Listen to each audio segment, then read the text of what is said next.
back. We are looking at plasma membranes and transport. Last time in part 1, we looked at passive transport, that is moving materials high to low with no energy required. And this time we're looking at different kinds of active transports. This is where we are moving different materials from low concentration to high concentration, because it's like we're going against gravity and pedaling our bicycle up the hill. We have to kick in energy in order to make this transfer move against what nature normally intends us, right, to do with our chemical concentrations. And we're going to go through primary and secondary active transport, and then some special cases of moving large amounts of materials across the cell surface. So let's get started. Primary active transport is a kind of active transport where, again, you are moving things from low concentration to high concentration, but you're going to have to kick in energy to make this happen.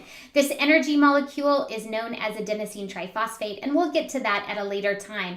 But you can imagine that some gates are held closed, and only with the application of energy can we open those gates and allow certain materials to come in.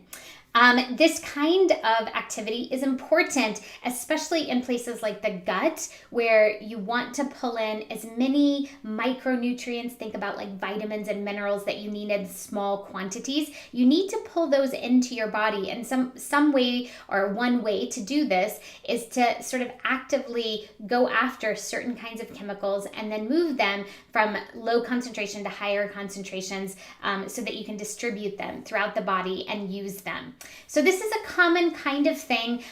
There are some nervous system places where we set up gradients, like the sodium-potassium pump, where we're moving two different ions sort of in opposite directions to set up a charge differential where you have a positive side of your cell and a negative side. And you can imagine to send electrical pulses, then we can change that charge and actually send a pulse from your brain to different parts of your body to make a response. And so some kinds of active transport will sort of work like this. So if you are sending something just low to high concentration, applying energy to open that gate, that is known as primary active transport. If you are setting up a pump and then transporting or hitchhiking something back into the cell because of this concentration gradient, then this is known as secondary active transport. It requires a couple of different steps. The first one is an active movement of a material low to high concentration, and it needs energy to make this happen. And then the second piece is often for free. We get to hitchhike things back into the cell. A good example of this is this proton pump. This proton pump pumps with the addition of energy, will open a gate and pump a whole bunch of H pluses or hydrogen ions outside of a cell, in this particular example, outside of the cell. Now, notice you're going from low concentration because there's less hydrogen on the inside, more of them on the outside, and you're just continually pumping them outside.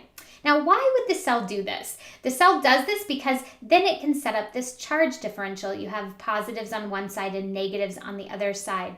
It can also set up additional gates downstream from this proton pump and hitchhike things that are maybe too large or polar charged that have difficulties getting into the cell. It can hitchhike those particular substances back into the cell because hydrogen can go down its gradient from high to low and attach a hitchhiker at the same time. So underneath my picture here, you can see hydrogen attaches to sucrose, which is a big disaccharide. So it's like kind of a large, larger sugar. And when hydrogen connects to it, then it can hitchhike that sucrose or table sugar back into the cell for free, right? So it can go hydrogen's going down its gradient, and then it can pull in another substance. This is called co-transport, or sometimes secondary active transport. We will see this proton pump or this hydrogen pump both in cellular respiration and photosynthesis later on. So I wanted to kind of mention it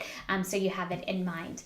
The last thing I want to mention in the cases of transport are special cases where we don't want to take in one particle at a time, but rather we want to move bulk amounts of material.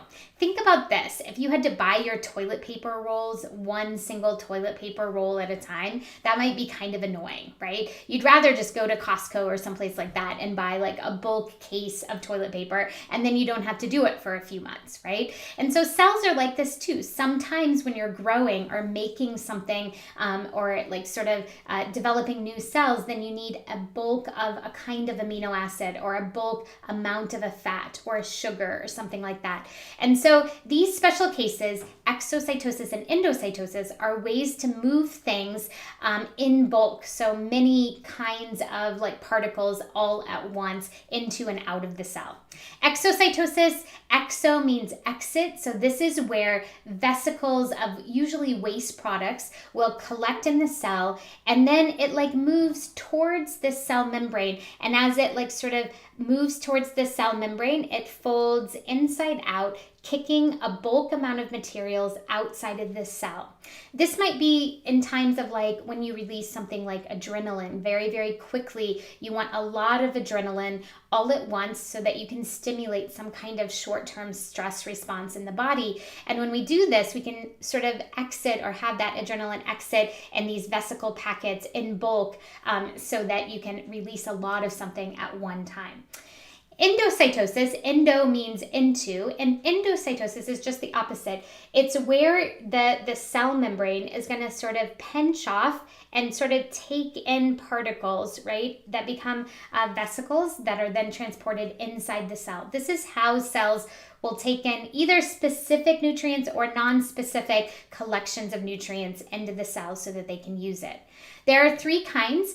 Phagocytosis is non-specifically taking in any kind of solid materials that's outside the cell, so non-specific, anything it can grab and bringing it into the cell. Pinocytosis is taking in liquids, so again, non-specifically collecting any liquid, bringing it into the cell. This can be droplets of fats and various kinds of things like that that are outside the cells. Sometimes you want to be more specific and you want to bring in a bulk amount of cholesterol or a bulk amount of tryptophan, a certain amino acid, right, that you want to go after. And so one thing that the cell can do if it wants to bring a bulk of one kind of thing is receptor-mediated endocytosis. And this is where these pits invaginate, and then they're lined with little, usually little receptors, almost like, imagine like a Y-shaped chemical that can lock on to only one thing, like lock on to cholesterol or a whole bunch of tryptophan. And these chemicals, once these little receptors that are in these pits have locked on and attached a whole number of one specific kind of thing, then the whole like sort of invaginated piece then pinches off and brings all of that material into the cell. So this is another way to move things in bulk. So hopefully this gives you a picture of active transport, ways that we move things against their gradient from low to high concentration with the required energy to make those movements happen. See you next time.